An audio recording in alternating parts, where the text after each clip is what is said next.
Hello. Today's panelists are living proof that storytelling is one of the best ways to engage people with your ideas. I'm so excited to be joined by three social media experts, visionaries, and disruptors who can share firsthand what it takes to create killer content and build an authentic community in our ever-evolving digital world. Speaking of community and social media, we'd love to see and hear from you during the summit. So tag at Unique Markets and use hashtag Unique Digital Summit in your posts and stories, which is a great way to discover one another and be seen. And remember, you can add your exclusive Unique Markets exclusive gifts in Instagram stories by entering Unique Markets into the search bar. And now, without further ado, let's get into it. Please welcome Patrick, Janelle, Joslyn Davis, and Wesley Chan. Hello. Kick it off Hi. to you guys. If you want to give us a little introduction, share your title and your companies. Sure. Yeah, my name is Patrick Janelle, and most people know me from my Instagram account. My handle is a guy named Patrick, where I focus on all beautiful, lovely lifestyle things like food and dining and travel and interiors. And I'm based in New York City. So I think there's a healthy dose of New York City living on display too, which is why a lot of people follow me. I have been in the influencer content creator space for about 8 or 9 years now professionally. And in more recent years, a few years ago, I launched my own agency called Untitled Secret, and we manage digital and social media talent. And I'm so excited to be here today. I'm a huge fan of Unique Markets, of Sonia and everything that she's done, and I'm super excited to chat with my fellow panelists today. Thank you. Same. I feel the same way. I'll go next. My name is Joslyn Davis. I think most people on the internet probably know me from a brand that I was one of the original creators of called Clevver. It's very big on the YouTube space, and that's really where most of my background is on YouTube. Although if you do Google my name, you will be overwhelmed by the amount of me that is happening on all platforms. I stepped away from my role at Clevver in 2019 to start a new adventure, and I launched a new company with two of my longtime collaborators from Clevver. It's called Shared Media. We have a few YouTube channels, and we also have a really great podcast that I'm excited about. And at that point in time, I was also able to finally launch my own brand. So in some ways, I'm a dinosaur because I've been on YouTube for like 13 years since it started. But in a lot of ways, I feel like I'm kind of starting over as well. And I'm just excited to listen to this conversation and also participate. So thanks for having me. Thank you, Joslyn. Yeah, likewise, my name is Wesley Chan. I'm also a dinosaur. I'm one of the co-founders of a company called Wong Productions, and we are an independent production company as well as a YouTube channel that's existed since the early days of YouTube, actually since the beginning of YouTube. So we've had 15 years of experience making short films and sketches, and we've really garnered an Asian American audience, which has been underserved in traditional media. So we're happy to tell stories of that community, even though the work we share is universal. But we're really proud to have that role in the community. And my personal handle is at Wesley Chan, and I like all kinds of visual media and design. Yay. Thanks, Wesley. Well, I'm going to get into questions because there's a lot that we want to cover. So my first question is for Patrick. You were one of the first content creators on Instagram, and you've had so much success translating from social to business. So take us back to the early days on Instagram. How did you amass such an early following, such a large early following? And what was your approach to the platform? And how is that different from today? Yeah, so I was an early content creator, but when we're talking about content creation specifically, just like using the app, I wouldn't say that I was maybe one of the first. I joined Instagram in 2012, so it had been around for a few years already. But that was before really Instagram was being used by brands in the way that we know it to be used today, and also before really the term influencer, as we know it today, had been created. So I really was in the mix when Instagram sort of paid partnerships became a thing. And I'd say probably around 2014, 15, when I had already grown an audience to about 100,000 followers, I was sort of like ready to kind of like be there as all of that kind of activity began. So all that to say, yes, I was sort of there from the beginning, but really from the beginning of seeing how Instagram as a business has evolved. I do attribute a lot of my early growth to just being an early user. Really, Instagram from the beginning made sense to me. I'm a visual person. I love the idea of being able to connect with people in a visual medium and get like responses immediately, and also be getting a little view into other people's worlds around the world. And it really was for me a community. It was a place where I was making friends. I was new to New York City. I was making friends in New York City and around the world. So that's really where things began for me. But of course, as you hinted at, things have changed tremendously. And whereas this really was sort of like an organic love and growth for me initially, as it became a business, I've had to be much more strategic and thoughtful about how my content has also progressed, how the platform has changed tremendously, the things that I love about the changes and the things that I don't, and sort of, adapt to those changes. I would say, if just to kind of like give one example, in the beginning, I was very much, and I still sort of am, about being, my content is very broad. It is sort of lifestyle. It is me. It's a reflection of my personal life. It's not necessarily how I would encourage somebody to showcase their content now if they're starting out, because we've really landed in a place through the Instagram algorithm, through the way that users use platforms, that they really want to go to creators or accounts, even if it's not an individual creator, and they really want to know specifically what they're getting from that account. So is this somebody who's an interior designer, or they only talk about interiors? Is this a fashion person who goes to all of the shows and who shows off their looks on a daily basis? Like really finding your lane and committing to that and really diving deep into that vertical, I think, is what we're seeing, at least right now, have the kind of most effect when it comes to social media growth. So happy to get more into that in later discussions, but hopefully that's a good answer to that first question. Yeah, absolutely. I think that sparks a lot of the, like, we'll get into that word authentic, that hot button word that everyone wants to talk about and people don't like and people love. So I think that's awesome. Well, Jocelyn, I have a question for you. You were an early adopter on a different social media platform. So you started on YouTube. You started Clevver TV 9 years ago, bringing entertainment news content to a millennial audience. And you had 10 million subscribers, or you have 10 million subscribers on that. You've since expanded and launched other channels. How has your strategy evolved since you started on YouTube? And what advice can you share for those who are getting started now, specifically with video content? I'm like, girl, how much time do you have? What's funny is that we actually started Clevver TV 13 years ago. So sorry. Wild, which is wild because I'm only like 25. So it's crazy. I love it. So yeah, it really was a combination of things. We were creating really high-end premium short form entertainment news content for the young audience then, who I guess are probably millennials now. But you have to keep in mind that back in 2008, traditional television was still king. My parents were like, when are you gonna get a real job? But I just definitely was an early user myself and saw the writing on the wall. Like, I think that this is definitely gonna be the future. So despite the fact that I was literally getting paid in corn nuts, I was like, let's just do this and see where it goes. So we were creating content for an audience that was not being served. All of the traditional entertainment news shows at the time would never have in a million years covered like a Disney Channel star, or at the time, the Justin Biebers of the world, or the Hannah Montanas. And we saw an audience that was not being served. And that's really what we built that first channel on, which ended up becoming one of the biggest entertainment news brands on YouTube, because we saw an audience that was already online too. Like the people on YouTube were that age. So it was really about being prepared and making premium content that was very YouTubey.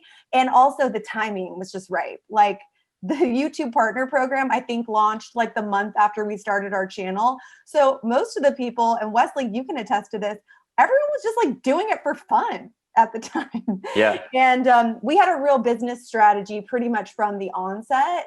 And I think that just really helped us, especially in those early years, because now it's a different journey. And I think my main advice to people is all about being malleable and adaptable, because the moment you're like, I got the secret sauce, I figured out the algorithm, I know what works, we just got to do challenge videos 24/7. The algorithm changes, everything changes. So I always tell people, the moment you believe you have figured it out is also probably concurrently the moment you're irrelevant, because you never figure it out. You never figure it out. Changes every day. And like I said, I'm kind of starting over at this point. And the game is different, and it's got different challenges, but it's also exciting, and it's never boring. And so there's a lot of reward in and of that. But yeah, you got to be ready to like zig and zag all the time. I love I think that. that's such a good, yeah, I think that's so smart. It's always changing. I think that's such a good thing to remember. And something that you said that I think you talked about loving it at the beginning, and everybody just sort of did this because they loved it. The thing that I'm thinking about too is ultimately whether you did it because you loved it or you started because you saw other people, having grown an audience and seeing that this is a business opportunity. In either case, you're spending a lot of time doing this. And I think that while maybe you were getting corn nuts at one point and then you're getting paid, thousands or hundreds of thousands of dollars later, the point is you are investing in something, and you have to treat this like a job. You have to spend the time to create the content, to develop the audience. And I think that regardless of where you started from and where you're at now, that's so key, is understanding that this takes a lot of time and you have to invest in it, whether it's always just for fun or because you also understand it's a business opportunity. And I also got to say, on the real, at that point in time, I had a college degree. I was fresh out of college, thought I was like really smart and stuff. And I was bartending at night at Outback Steakhouse. Okay, that's how I was like paying my bills, and life was not glamorous. And it was especially embarrassing when people would recognize me from YouTube at Outback Steakhouse. Own it. You got to own it. I love it when people really work for what they have. And so I'm grateful. I'm grateful for the journey.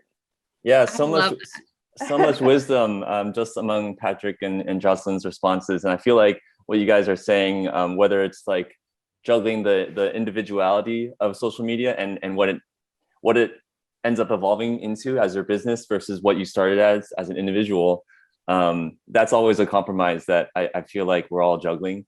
And then Jocelyn, I totally relate to, back in the day and starting with just a few friends and, what it's gonna turn into. Don't worry about that yet. Let's just work on it now. And I guess the difference with Clevver and Wong is we didn't have a business plan right away. And it has been adapting. And I think that is the thesis of this entire talk is about being versatile, nimble, agile, so you can adapt in this landscape that we call social media. Totally. Yeah. I love that. And Wesley, that's a great transition, because I've heard you didn't set out to be famous on YouTube, but your YouTube channel, Wong Fu Productions, has over 3.2 million followers. Which, it's not the biggest number these days, but at a certain time it was. And I think it is. It's huge. It is.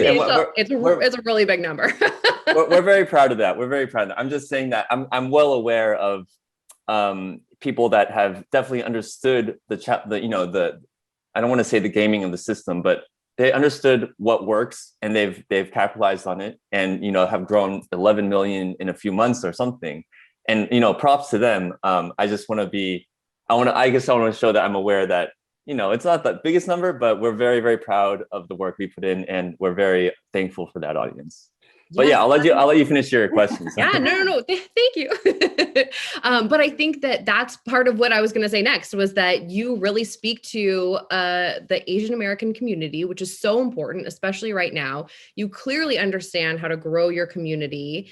You've really put your content first and made it available to people. So I would love for your perspective on what that relationship looks like between your content and your community. How do they influence one another? And then as a content creator, how do you capitalize on social media trends without compromising your community and your unique perspective? The golden question, right? I'll try my best. I can't speak about our perspective, and this requires a little bit of time travel. Going back to 2005, 2006 is when myself and Philip and Ted, the other co-founders of Wong Productions, we met at UC San Diego. We were just three friends making videos for fun. Some people go out partying, some people play video games. We decided to make videos. And in 2006, online video, streaming video, sharing videos online was a novelty. You couldn't really do that. And the first signs of that was through high-speed internet that was available through universities, right? So we were making videos for fun, outside of class. We would put them on our own website, and people actually downloaded the digital file. They had the file on their computer. They would send it to other people, and that's how our videos first kind of started traveling. The videos themselves were, anything from silly lip sync music videos to little sketches we did on campus. But we'd place ourselves or our friends in these videos. Our friends being in California, many of them were Asian American. We weren't thinking to tell stories strictly about what it's like to be Asian American. They were just our friends. But as these videos got around, we realized that they were speaking to people because people weren't seeing Asian Americans on TV or in movies, but they were seeing them in our videos. And that really spoke to people, especially the ones that were, maybe the only Asian kid in their class in the Midwest. And that was really touching. We realized that this was resonating, and we had a certain responsibility to represent people, our community, in a positive light. And the way, I think, beyond just seeing faces that they recognized, it was faces that weren't doing martial arts. We didn't have accents. We weren't the nerdy side character. We were showing Asian Americans as the leads, with real emotion, having universal stories that we can all relate to. And that was something that we were really proud of. And as the years went by, as we started, we used YouTube as a platform to find other creators, to connect with our audience.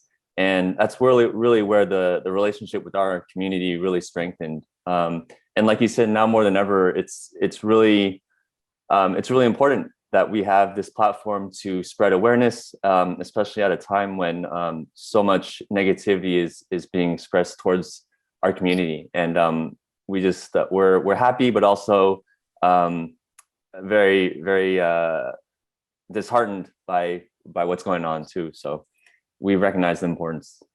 Yeah. And I think that's amazing because, like you said earlier, when you were saying that, 3.2 million isn't the biggest number ever and people jump on trends, you noticed that responsibility, you took it as your challenge, and you really went with it. And I think that our audience would really like to know, when do you decide to start following trends or to stay authentic? What do you think are some of the do's and don'ts of where do you go with trends versus staying true to yourself?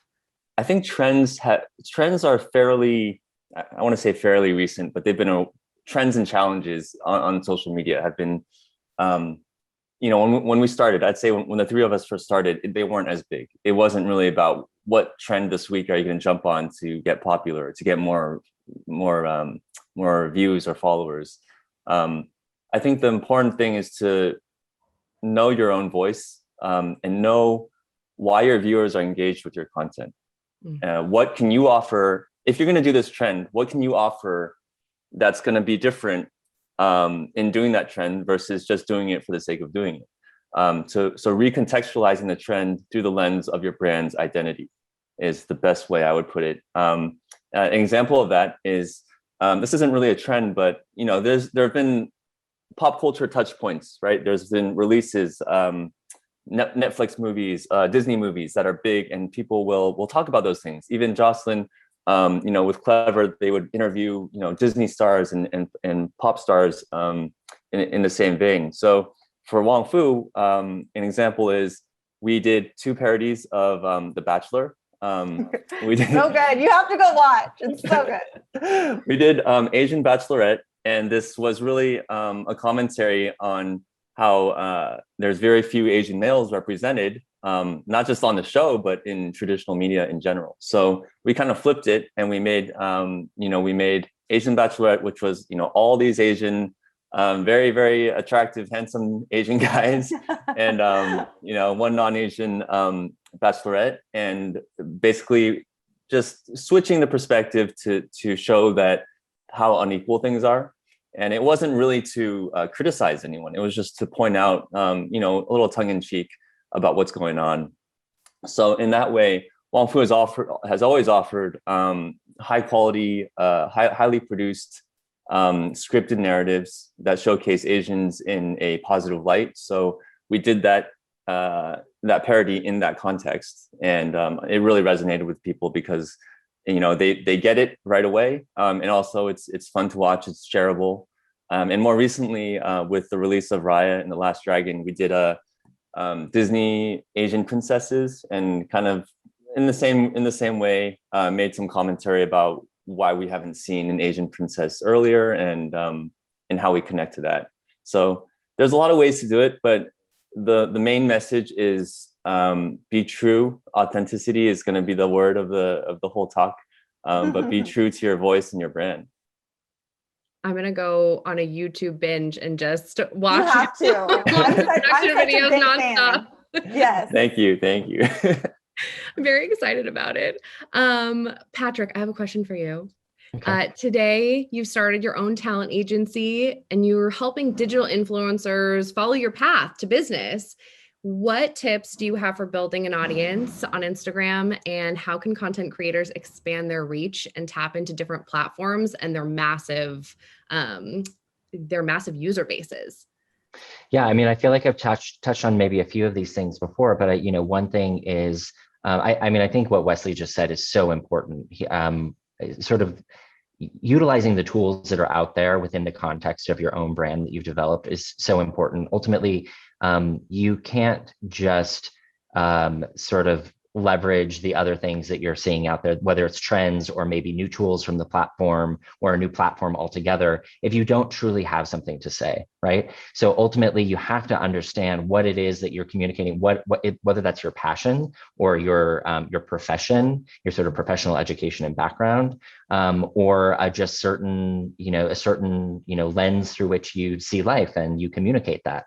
But being able to really identify that for yourself, or at least feel it, and then react to all of the opportunities that are out there in terms of platforms and trends, et cetera, I think is so important.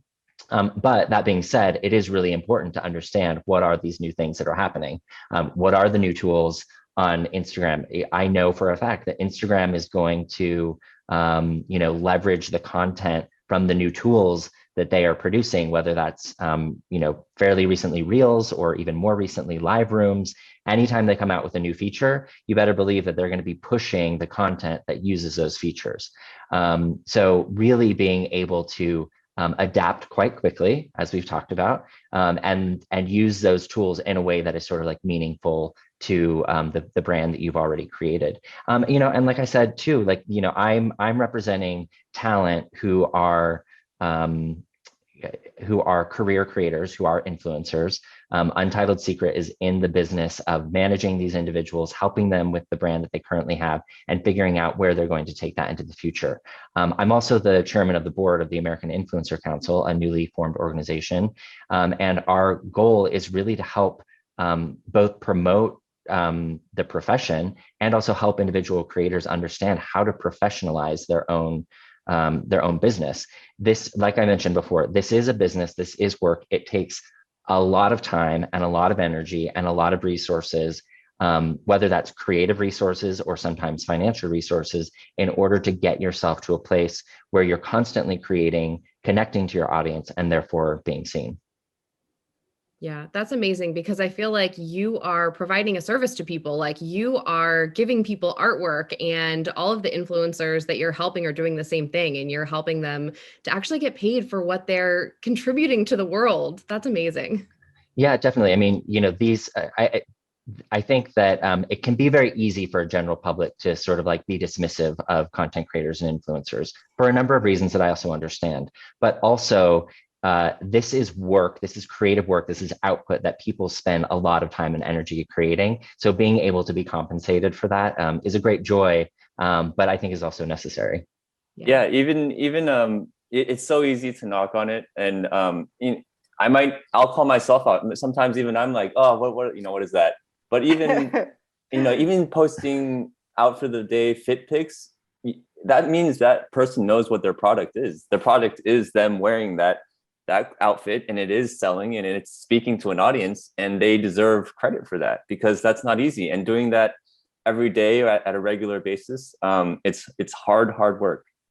Totally. Well, and you think of not just putting the outfits on, but the time that you've spent, understanding what the market looks like, what certain fashion trends are, maybe even working with PR brands to, get these different outfits, or maybe doing your own shopping, like everything that goes into, the sort of like logistics of even getting to the point where you can do that. It takes a lot of time and effort. And I think also, like you said, that person knows their brand, and therefore knows their audience. It may be easy for one person to dismiss that particular video because that's not what they're interested in. But I mean, we know there's a whole audience there who's very interested in that, and who's like ready for the next outfit to show up every day.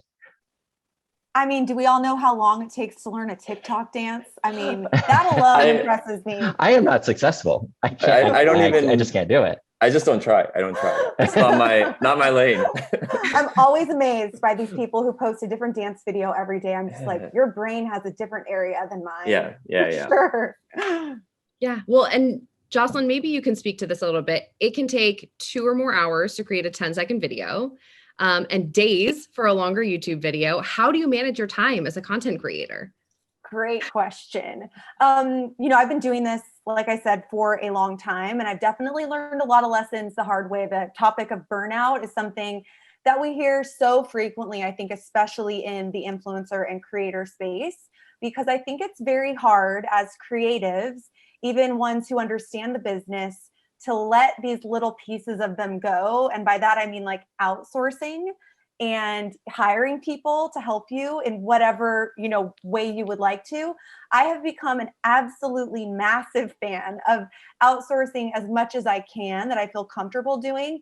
And I've honestly realized very transparently that there are a lot of people who are better at doing things than I am. So while I can, spend 4 days editing a video for my YouTube channel, I know a lot of much more talented people who could do it in 2 hours. And I think you really just have to think of your time is your most precious asset. And so what do you need to be doing to push the needle? And in what ways can you organize yourself and your business so that you can get help from other people that you're comfortable with? And I can definitely say that myself and a lot of my fellow, creatives friends in this world have a lot of trouble like letting things go sometimes, but it's all about, building a team and building trust. And I always have found too that, building a team or like a small wolf pack of people makes my content better, because I think you need people around you that care about you and your content to say yes, and also say, no, this is not going to work. It's not a good idea. And I've just found that working on a team has made my content better and has also made my content more successful. And also I get to take vacations. So I would say that's like my number one piece of advice is, and I know that not a lot of people have the financial means to do that. I totally understand that. So maybe there's an opportunity to find someone who you can collaborate with and build a relationship. Like Wesley, I know you guys started out a long time ago. You're probably all wearing different hats at the time and still are. So you can find people to maybe build something together or collaborate with, just to prevent the burnout. And I would say that's like the biggest. If you can never get burned out, I would totally recommend it. I think the three of us have that in common, where we started out definitely on our own or in our small groups, and we were able to build just within our own means of just grinding it. But that's not sustainable. And I think that's when we realized burnout is real. And I totally echo the importance of finding, even before a team, just finding people that are like in the same tribe as you, that have the same work ethic, the same goals, and building from there, because doing it all by yourself is your sanity is going to be sacrificed, and your quality of work is going to be sacrificed. But I understand why that is so many of our beginning stories too. Totally. Yeah, I like what you're saying about bringing other people in. So you're not like stuck in that like confirmation bias loop where you're just like, yes, that's a good idea. Yes, that's a good idea. Oh, all of a sudden you're having ideas that are, you have to pause by. But I also think like your question was kind of about like doing a 10-second video versus a YouTube video. Anyone that's on YouTube, as well as all the other platforms, I think will probably tell you YouTube is just a whole beast in and of itself. Making long form content, especially on a weekly basis, as a lot of YouTubers is more than a full-time job. And for me, at least, far more time consuming than any of the other platforms. And that can make it really daunting. I think if you're a business person that's watching this that has a brand, you really have to just look at the numbers and follow, like, where are your consumers finding you? What are they reacting best to, and invest in that. And then if you have some extra money left over, then hop on YouTube, you know? And I think you have to follow your passion. If your passion is long form on YouTube, keep going for it. Don't give up. But those short form videos take a long time too. Let's be real. Yes. Anything else you guys want to add? Patrick, did you want to add anything to that? Yes, I mean, I have plenty to say, but I just don't want to prolong the conversation too much. I think that, one of the ways in which I sort of gauge when and how to find help, and a thing that I'll talk to either the talent that we represent or others, my peers, is really understanding what are the things that you are truly passionate about and excited about creating. Because even if you can edit a video, if that's not the thing that you sort of like wake up and it kind of like gets you charged to be creative in that way, it's just going to create a backlog of a lot of other work. So when you think about like outsourcing, it may not always be readily apparent what are the things that you need to outsource, but that can be a gauge that can help you understand when you need to and when you don't. Is there something that's really just creating like a log jam in your overall process? And yeah, I think what you said, Jocelyn, is so true. First of all, that YouTube definitely has probably it just is the most time consuming for sure. But something that you said sort of surrounding that I think is interesting, maybe in kind of a larger contextual part of this conversation, is really thinking about at what we're doing. Ultimately, we're storytellers and we're marketing engines. And this is, I've worked in the publishing industry before for magazines, and it is very similar. You create your editorial content to draw your audience in. That's the beautiful magazines. I worked at Bon Appetit magazine. It's the beautiful photos of all the food. But you have a business side who's devoted to getting your clients and like bringing those through the door. And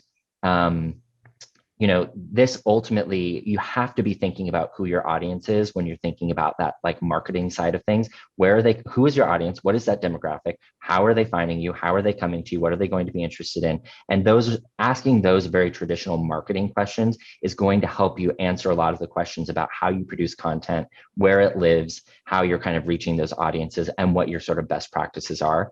So that kind of like marketing paradigm is, I think, really important for creators. That's a great transition, because I actually want to ask you, Patrick, about some of the challenges and specifically about KPIs, the key performance indicators that you really look at to kind of help people understand what to focus on. There's so much information just in the like what Instagram gives you directly. So how do you kind of hone in on exactly what you want to work on? Well, I think it's interesting. I've had this conversation so many times, and I think it's so fascinating because there is so much information, and there's information that you don't get in other types of, especially when we're speaking about this from like kind of like marketing advertising perspective.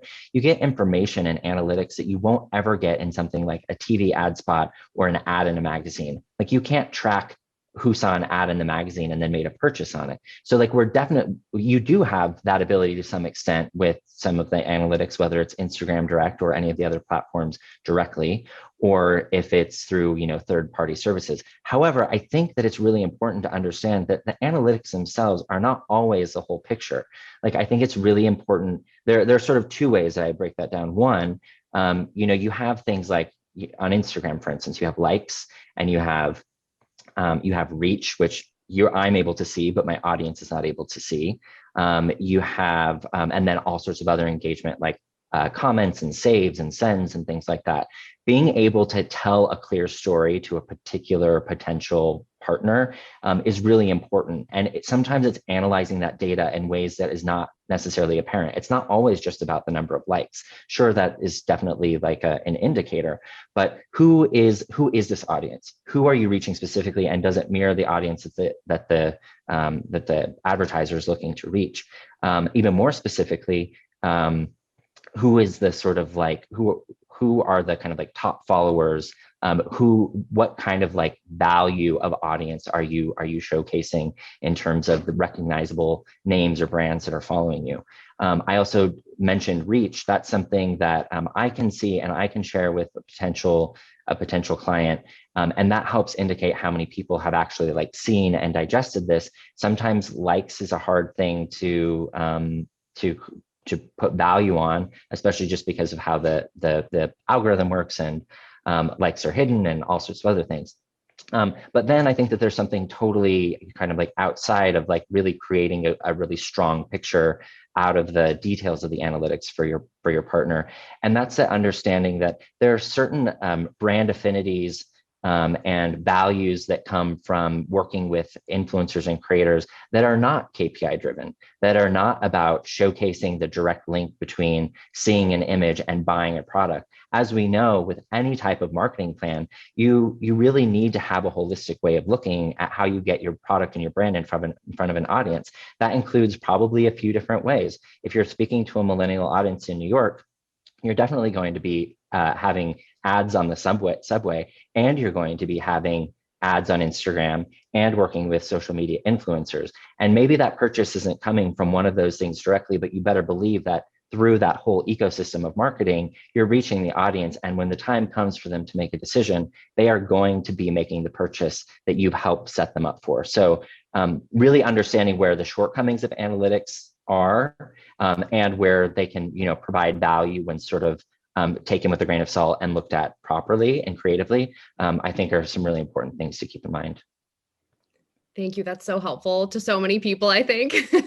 Speaking of different challenges, Wesley, I wanted to ask you, with all the different types of platforms, how do you kind of manage your time and also decide which platforms to focus on?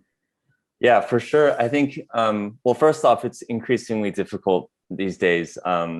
It's not just one platform, like Patrick said, it really is an ecosystem, and they're not, they're weighted too. As we said, YouTube is somewhat the traditional media now. YouTube is like the big space. And then you have these other social media platforms, TikTok, Instagram, all these ones that are somewhat, smaller scale, but just as important. And they all, at least for Wong Productions, we create our hero content, the most highly produced long form content on YouTube.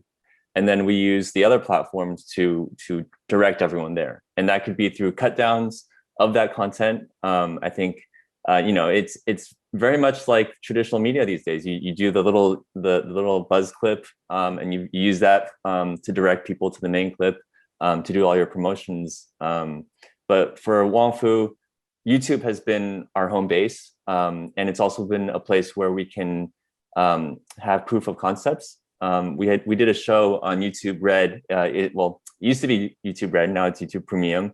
But on their first kind of collection of shows, Single by 30 was actually developed as a proof of concept on our channel first, and that had Harry Shum Jr., Kina Granis, and it was this multi-part series that really gained an audience, and from there we were able to sell it to, or we were able to make it with new form, and then we showed it on YouTube Premium. So everything kind of works in conjunction with each other, and it can be confusing where to start. But I think what Jocelyn said earlier makes a lot of sense. Find where, as a creator, as an artist, where you're most comfortable, where your voice comes out the clearest, where you feel the most honest with your brand and where you can have the clearest communication with your audience. Start there and build the other platforms from that. If you try to be a little bit of everything on every platform, you're going to lose yourself and your message is not going to be heard as well. So it's more important to really establish what resonates with yourself and with your audience, and go from there. Yeah, that's and awesome. I want to say, as a fan of Wong Fu, okay, I'm like a diehard fangirl. Wesley and I, we were talking about this before our chat, met on a press trip or an influencer trip to Italy, and we were able to hang out with Tom Hanks and Ron Howard. And Right. while we were there, what did Ron Howard say to you, Wesley? He was like, "Oh, we work together. Yes, we have a show together." That was cool. Yeah, it's right. I kind of forgot about that. We met Ron Howard, and New Form Digital is his company. And he's like, "Oh, I loved your show," and that was a great moment for us, and it kind of was a very full circle moment. For this little company that started as three friends that ended up on YouTube, and we're able to develop this show and have someone like Ron Howard really validate it in person, no less, was great.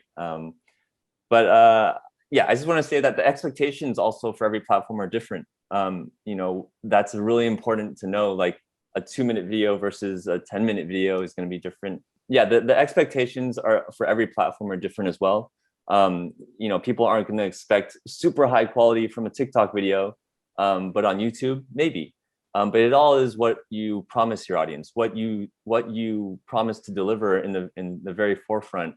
That's what they're going to expect moving forward. So for Wong Fu, we always want to produce high quality work on YouTube, and they're always going to get that. I love that. That's so helpful. I think my biggest takeaway from that was like pushing everyone kind of back to your main channel with like little sprinklings of like cut downs and things like that. That's so helpful. It's not just a helpful thing, but it's an efficiency thing too. If you try to make kind of hero content for every platform without a team, without a capable team, you will burn out, and it's gonna affect the lifetime of your brand as well. I think. Yeah. That's awesome. Well, I want to respect all of your time. So I want to get into some rapid fire questions. So this is for all of you guys. So the first one is 3 people I follow on social media for inspiration are Jocelyn? Mindy Kaling, because in my mind, we're best friends. Yay. Also, someone new I discovered probably in the past year or so, and I'm probably going to butcher his name, Emmanuel Acho, I believe is how you say his last name. Yeah. And he launched the series Uncomfortable Conversations with a Black Man, which is now a book, and he just, hosted The Bachelor, which is amazing. I've just been so inspired by his work. And then on YouTube, very inspired by a channel called Mr. Kate, which is all interior design, DIY. They're basically like the HGTV of YouTube. Awesome. Wesley? I had a lot of problems with this. I had a lot of trouble with this one. But for inspiration, there's a group, a collective of artists from all different fields, and they have an account called Sky Any Color, and it's art that's based on kind of a conversation with our future and the environment, and how we see it either progressing or degrading, kind of told in a sci-fi artistic form. It's very hard to explain, but once you see it, it'll blow your mind. That's one. Corridor Digital, they're a channel that they make original narratives with a lot of like special effects. They kind of came up around the same time that Wong Fu did. So Corridor, got to give them a shout out for being kind of one of the original storytellers since the old days. A third, I'll give a shout out to my brother, Brian Chan Design, and he's not on social media. He recently got on social media to promote his handcrafted work, so origami, metalwork, model making, and I think it's great to see an intersection of that art form in the digital space. That's awesome. Patrick? Well, the easy answer is all of the talent that I represent at Untitled Secret. That's an easy answer, but we have 13 or actually 15 actually now, incredible talent. But if you follow me on Instagram, you know that I recently moved apartments in New York City. So I am very like knee deep into like interior home inspiration. I love following Kelly Wursler. I love her design. Jeremiah Brent, also inspired by his design. My friend DeBito, who does great interiors. And but Wesley, you just made such a good point. Like I follow so many like small artisans and crafters, and it's like somebody who has like 20 Instagram posts ever, and they like make an amazing credenza. You know, like people like that are like truly inspiring. Let's not forget like the other art forms that you know that don't take a screen to see, you know. Totally, so important. Thank you for that one. I like that. I love handmade things. Okay, so my next rapid fire question, we'll do two more. A social media trend I'm really into right now is, we talk about trends a lot, so I think this is a good one. I'll go first. NFTs. Okay, I do not fully understand NFTs, but I know that I am completely fascinated by them. And I actually feel like they will definitely be sticking around. And I'm excited to see where it goes. So yeah, NFTs.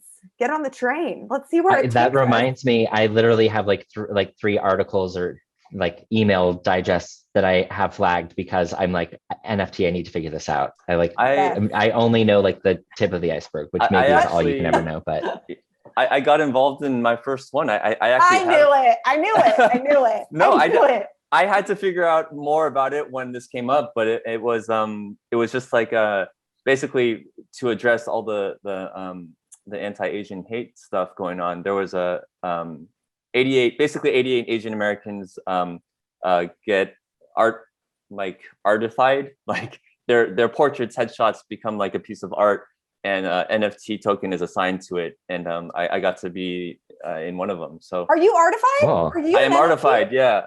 What? Wow. It is the future, and yeah, you're totally right, Jocelyn. We need to figure out where we fit into that.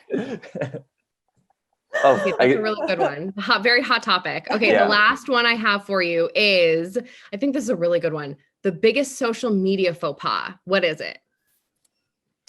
I'll start with that. I'll say it's doing something because everyone else is doing it.